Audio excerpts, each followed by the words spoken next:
السلام عليكم ورحمة الله. مرحبا بكم في مطبخ خديجة المناوي. نتمنى ان شاء الله تكونوا على خير وبخير وانتم كتشاهدوا هذا الفيديو.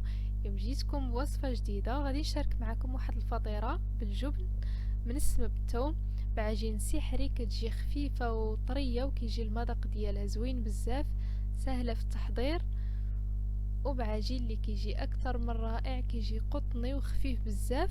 هاد الفطيره تقدروا تقدموها مع الشوربات اولا غير مع كويس ديال اتاي، كتجي يا سلام، لذيذه بزاف. غادي تجربوها وغادي تعجبكم ان شاء الله. الا عجبكم الفيديو اخواتي كيف ديما ما تنساوش تخليو لي لايك وتشتركوا في القناه وتفعلوا الجرس الا كنتو اول مره كتشاهدوا القناه ديالي، وفرجه ممتعه.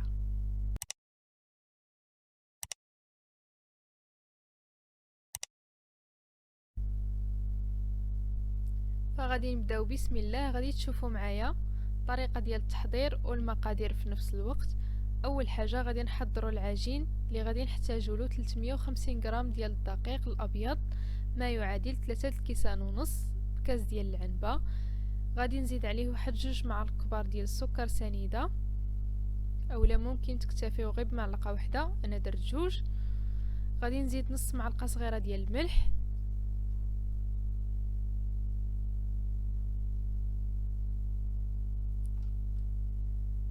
زائد ملعقه صغيره ونص ديال الخميره الفوريه، اولا ممكن ديروا الخميره المعجونه اللي توفر عندكم،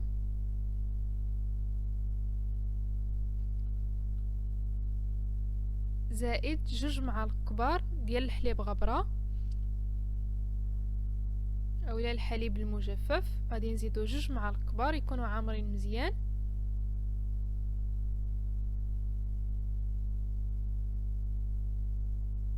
وغادي نزيدو حبه وحده ديال البيض، غادي نخفقوها شويه ونزيدها على الدقيق،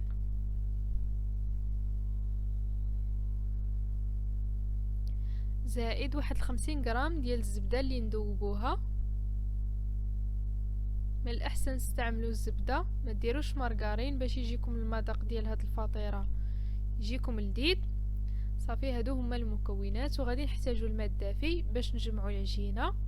كنخلطوا كل هاد المكونات مزيان وكنبقاو نزيدوا في الماء غير بشويه بشويه وحنا كنجمعوا العجينه ديالنا. الماء كيبقى على حسب الخليط.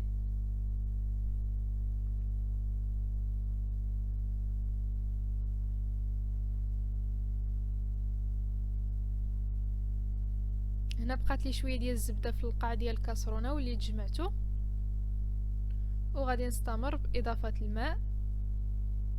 هنايا ما كتهش لينا العجينه كميه كبيره ديال الماء، حيت عندنا غير كميه صغيره زائد هذيك البيضه، فالماء كنزيدو غير بشويه بشويه باش ما تجراش لينا العجينه.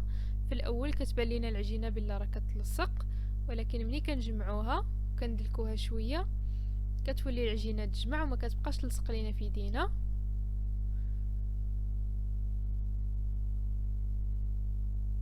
صافي، هنا من بعد ما تجمعت لي العجينه كندلكها شويه، وكيكون هذا هو القوام ديالها. ما كتكونش خفيفه بزاف وما كتكونش قاصحه، يعني كتكون عجينه اللي رطبه وما كتلصقش في اليد. من بعد ما كندلكوها صافي غادي نشكلها على شكل كره.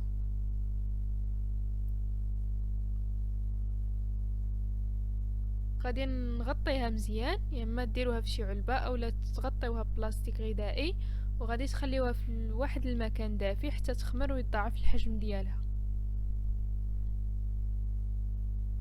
هنا من بعد ما خمرت لي العجينه وضاعف الحجم ديالها كما كتشوفوا، على حسب الجو تقدر تاخذ لكم ساعه حتى لكثر من ساعه على حسب الجو.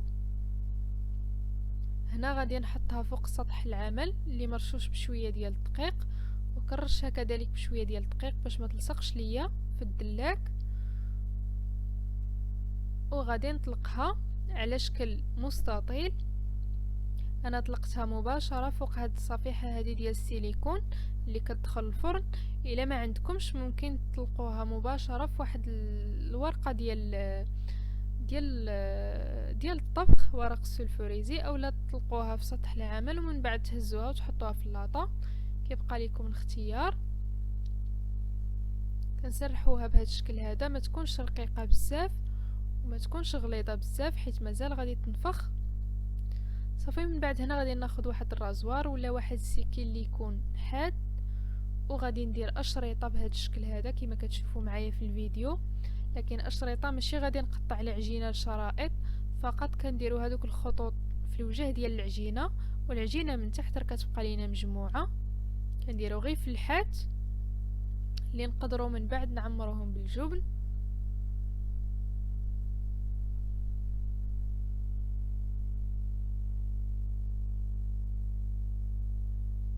الان غادي ندير اشرطه بالعكس باش يتشكلوا لينا مربعات صغار.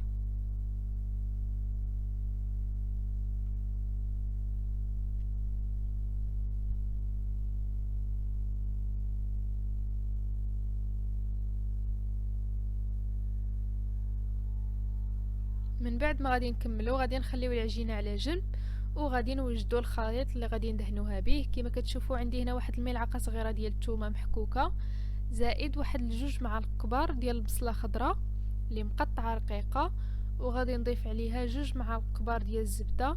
من الاحسن ديروا زبده سبيسيال، يعني الزبده ديال الاكل، باش يجيكم المذاق زوين، يعني احسن من المارغرين.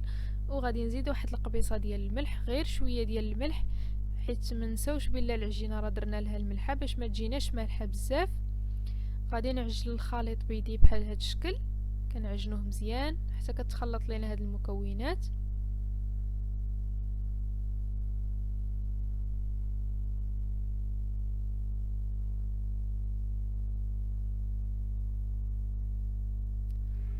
ومباشره غادي ندهن الفطيره ديالي بهذا الشكل، ندهنوها في الوجه كامله، ونحاولوا ندخلوا حتى لهذوك الفليحات. المهم كندهنوا مزيان.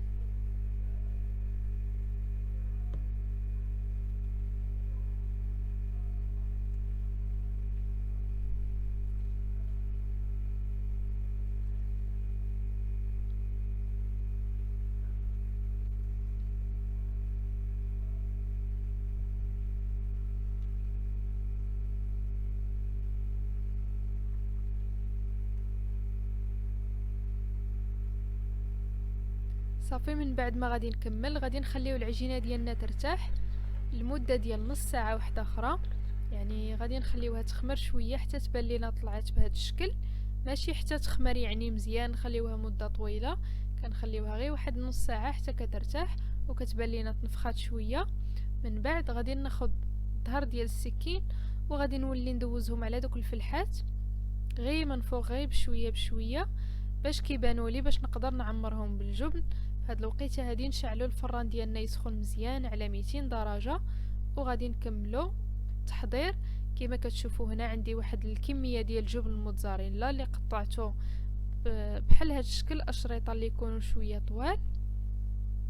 الطريقه ديال الجبن حضرتها معكم من قبل على القناه. طريقه ديال تحضير الجبنه الموتزاريلا الاصليه ناجحه 100% وكتجي مطاطيه جد رائعه. غادي نخلي لكم الرابط اسفل هذا الفيديو. كما كتشوفوا كناخذوا كل قطعه ديال الجبن وكنثبتوهم في العجينه في هذوك الفلحات اللي درنا بهذا الشكل هذا حتى كنكمل. وغادي ندخل الفطيره ديالي طيب مزيان في الفرن اللي قلت لكم مسخن من قبل، يكون سخون باش كتنفخ وهذاك الجبن كيدوب. وهذا هو الشكل ديالها من بعد ما خرجتها من الفران. كما كتشوفوا راه شويه خرج لي الفرماج من الجناب من بعد ما داب. نتوما من الاحسن منين تعمروها بالجبن عفوا، من الاحسن ما توصلوهاش حتى للجناب باش ما يسيحش ليكم. وكيكون هذا هو الشكل ديالها من بعد ما خرجتها من الفران. كما كتشوفوا راه مازال سخونه، كتجي رطبه بزاف ولذيذه وكتجي معلكه بهذاك الفرماج. نتمنى تنال اعجابكم وتجربوها. الا جربتوها ما تنساوش تصيفطوا لي الصوره ديال التطبيق عبر الصفحه ديالي في الانستغرام اللي كتظهر لكم في الشاشه cuisine.khadija المناوي. كنشكركم بزاف على حسن المتابعه، ونتلاقاو في فيديو قادم ان شاء الله.